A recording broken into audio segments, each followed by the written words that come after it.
Champion လေးဘရင်ကြီးတော်ဝင်ရီရဲ့ဘာတွေဖြစ်ကုန်ပြီလဲတိတ်စည်းလုံးကြပါတယ်တိတ်ကောင်းကြပါတယ်ဆိုတဲ့ Real Madrid အသင်းလဲအခုဆိုရင်ပျော်လဲပျက်စီးစားပြုတ်နေပါပြီယမန်နေ့က Verdi နဲ့ Chuamani တို့2ရက်စရိုက်အချင်းများခဲ့ကြပြီး Verdi တယောက်နှစ်ပူးပေါက်လို့စိတ်အောင်ရောက်သွားခဲ့ရကအသင်းဥက္ကဋ္ဌ Pirat အနေနဲ့ကလည်းအရေးပေါ်အစည်းအဝေးအနေနဲ့အသင်းသားအားလုံးကိုခေါ်ခဲ့ရပြီးပြောရသည့်အထီကိုအခြေအနေတွေကအတော်ဆုံးနေခဲ့ပါတယ်အားလုံးပဲမင်္ဂလာပါကျွန်တော်ကတော့တင်ဆက်သူကိုကာကြီးပါမိတ်ဆွေတို့အနေနဲ့ဘောလုံးပွဲများစော်ကစားလိုပါကငွေကြေးပိုင်းစိတ်ချယုံကြည်ရပြီး Mamatis ဘောနဲ့ Unit ဖြစ်ဘောနဲ့များလည်းအမြဲတမ်းရှိနေပါတယ်ခင်ဗျာ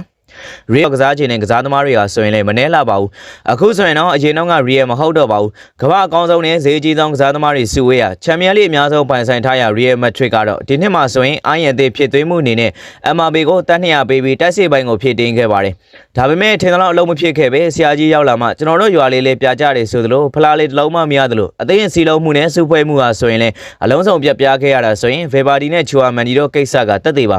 ဒါနဲ့မကသေးပဲ Rudiger ကလူငယ်ကစားသမား Alvaro Carreras ကိုပါရိုက်ခဲ့တဲ့ကိစ္စနဲ့ MRB ကအသင်းဒီပြအဖွဲ့ဝင်တယောက်နဲ့စကားများခဲ့တဲ့ကိစ္စတွေပါသတင်းပေါ်ထွက်နေခဲ့ပါတယ်။ Real Madrid ပရိသတ်တွေအနေနဲ့ကလည်းဒီကိစ္စတွေရဲ့တရားခံဟာ MRB သာဖြစ်တာကြောင့်အသင်းကနေထုတ်ပယ်ဖို့လူတန်း30ကျော်ထိမဲပေးဆုံးဖြတ်ခဲ့ကြတယ်လို့လည်းသိရပါတယ်။ဒီတနင်္ဂနွေနေ့မှာဘာစီလိုနာနဲ့ Atletico ပွဲကြီးကစားရမှာဖြစ်ပေမဲ့ Real အသင်းထဲမှာတော့ကစားသမားချင်းချင်းရန်ဖြစ်နေကြတာကြောင့်အတော်လေးရှုပ်ထွေးနေတဲ့အခြေအနေမှာရှိပါတယ်။ဒီအခြေအနေတိုင်းသာဆက်သွားနေမယ်ဆိုရင် Real Madrid အတွက်ကတော့တကယ်ကိုရင်လဲစရာကိစ္စတစ်ခုဖြစ်နေပါပြီ